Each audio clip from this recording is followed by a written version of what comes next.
गंजाम कंधमाल सीमांत रायकिया ब्लॉक इंद्रगढ़ पंचायत ढेपागुड़ा गाँव भूस्खलन आतंक सकाळ समय साहिरे पिला माने खेलुवा बेले अचानक समतल रास्ता दबी जिबारु अल्पके दुई छुआर जीवन बर्ती जाइछि।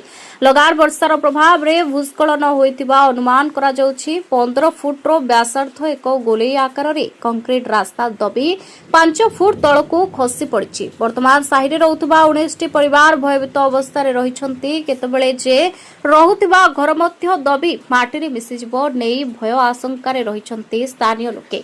11 वर्ष पूर्व गाँ निकटरे 4टी स्थान में माटी अतड़ा खसी जाइतिबा नजर रही।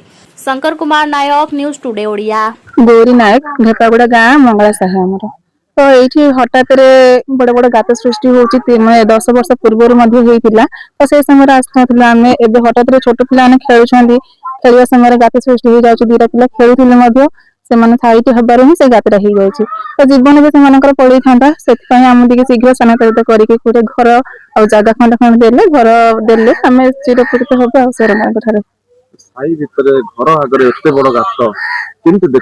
तो आज घर सामने बहुत डर लगुच राति जड़े शोले जड़े चेक रोचु तो आज घर सामने काली घर भितर हेनी बोली किसी माने ना तो केतबेले आम बहुत डर भय रोचे वर्षा हेले रोच आज्ञा आम कौट घर थे सीना आम कौट जीवु तो घर द्वार कौट कहीं आम जानी तो भूमिकंप आगुरी कंप्यूटर आसाला से विषय मत जानी कहते सर्च कर नंदा मारी जाए हिंदी रही था भूमिकंप केतबेले पड़े जगह माने किसी ना सब सरकार जानी थैथान किसी करना पिला बड़ तो घर अच्छी 19 घर तो 14 घर को जगह मिली घर होनी आ बाकी जगह दि जाओ घर दि जाओ।